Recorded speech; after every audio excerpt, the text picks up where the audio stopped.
Day 2 of our foundation course in chocolate making. Day 2 is full of center filled chocolates where we learn different kinds of centers all made from scratch. We have different textures and we have different kind of fillings that we have put in every chocolate. We have something which is called as hard center, soft center, sticky center, marzipan center, honey walnut center. So we have done all these kind of centers, and every center I've given you variations. So you're not stuck to one thing. You can do changes in your variations by doing different flavors. So this is how we have done. We have worked a lot with enhancement. So every chocolate, if you notice, we have done some enhancement, something on the top to differentiate that when you see a chocolate, you will know this is which type of chocolate that you're eating. Okay, so that's very important, the enhancement. Okay, so coming to your first one, we have done our first one, which is this is our rose marzipan. I've shown you how to wrap it also. We've done two kinds of wrapping today for modak so that you know how the wrapping of the modaks should be. One without the mold and one with the mold. Okay, so this is a rose marzipan where I have put rose petals on the top so that you can feel that this is a rose petal, a rose centered chocolate. Then comes your mango delight. This is your mango delight where I have enhanced it with pistachios and a mango center. Now this is a hard center base where you can literally see that we have a mango filling going in. Okay, and this is basically a chewable kind of a texture, not like a rock. Okay, so we can't say hard center means like a rock. It's more like a soft and chewable kind of a texture. Okay, then comes your Colombian coffee. Now Colombian coffee is again very nice because we have used a lot of coffee in it. We've also used a coffee chocolate bean on top just to enhance it. That again comes under hard center. So this is your Colombian coffee.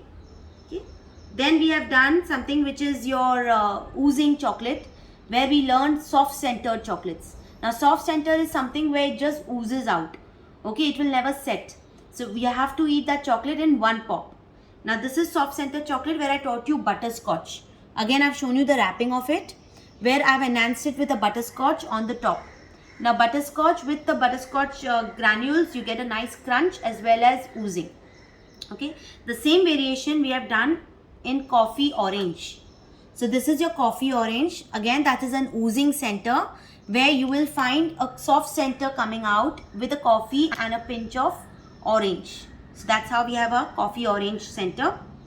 Then we did our bounty. This is your coconut center. I've shown you the wrapping of our bounty. Okay, so that's how you wrap your bounty in a nice transparent looking bag.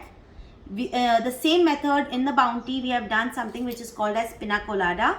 Now just to enhance it, I've given a yellow tinge so that from far you can make out this is a yellow based chocolate, which means this is pineapple and that's pina colada. Okay. Then we've done sticky center, which is bubble gum. I gave you a lot of flavors which goes with sticky center. So this is one of the flavor that we've done which is bubble gum. Okay. Then we did our date and nut. Now this is date and nut where I showed you can again in these I've discussed a lot of variations you can do and what all fillings you can do in your dates.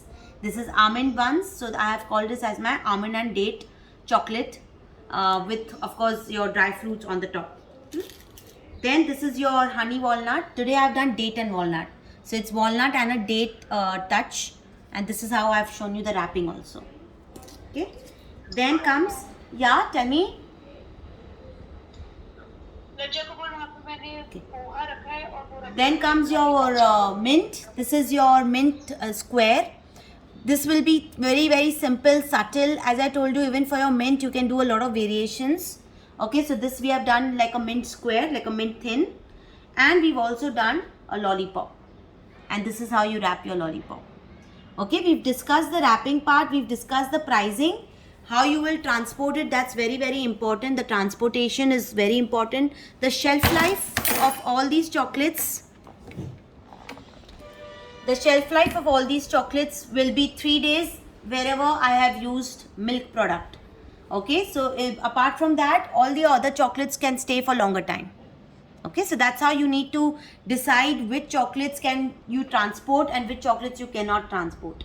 Okay, and you have to also mention your client how to use it and what's the shelf life and how to consume it within that 2 to 3 days span. Okay, I had 4 students today, one from Ajman, one from Chandigarh, one from Coimbatore and one from Jaipur.